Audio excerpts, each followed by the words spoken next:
guys! Good afternoon, good evening, and good morning to everyone for today's vlog guys. Itutur ko kayo ngayon dito sa may Hong Kong Park. Ngayon nandito tayo guys sa may Hong Kong Park. Ayan, yung background natin guys, may malaking ibon. So papasok tayo guys dito sa may loob ng may mga madaming ibon. Ayan, Edward Youths Aviary. Ayan, pasok tayo dito guys. Ayan, yung nasa background ko. Yan yung main entrance dito. So, papasok tayo ngayon guys dyan. Maraming salamat sa panonood. Enjoy kayo sa papanood ng aking vlog for today's video. Thank you so much guys. Good afternoon. Tara, pasok na tayo guys dyan.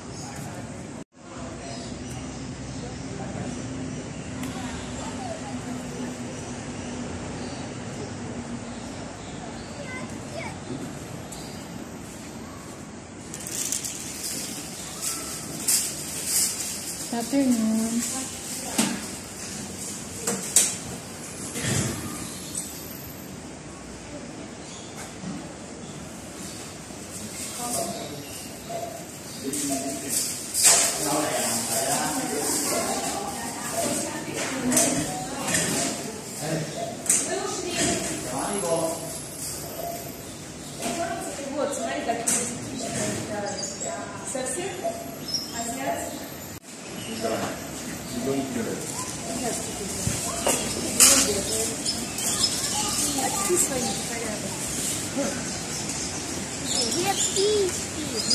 Пожалуйста, вон, смотри, сидят две. Как будто бы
Bilat lang siya, okay. Dito lang sa may Hong Kong.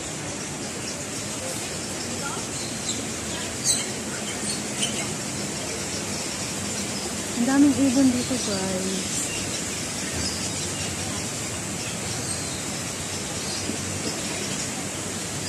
Maganda yung panahon ngayon dito sa may Hong Kong Park. Madaming ibon na nagsilabasan, guys. Tapos madami din taong pumunta.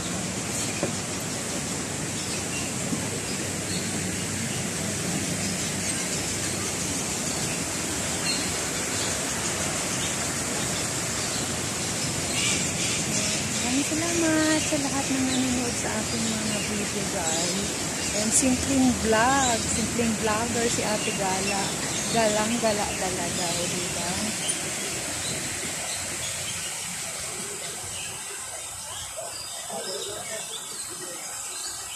Galing akong church, tapos dumiretso na ako, guys, dito sa may Hong Kong Park kasi malapit lang, magtatabi lang. Akyat sana ako doon sa may botanical, kasi lang sabi ko wag na. Sa ano na lang, next time na lang yung botanical.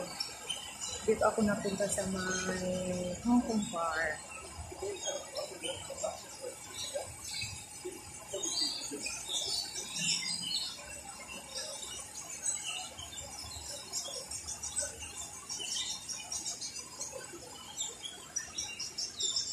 Ay, ang puno na yan, oh, mataas. Wala na siyang dahon. Pero nandyan pa yung katawan niya. Nakatayo pa siya.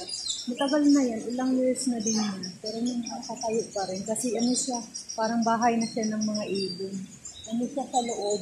Walang laman yung loob. Pero may mga ibon na pumapasok sa may loob ng puno na yan.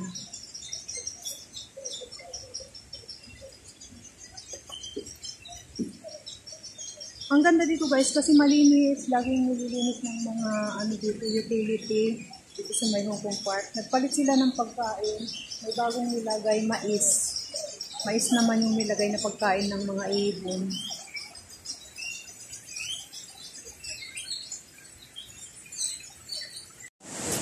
So, naka-exit na tayo, guys, dito sa may Hong Kong Park. Ayan, Hong Kong Park. Hong Kong Park. Naka-exit na tayo.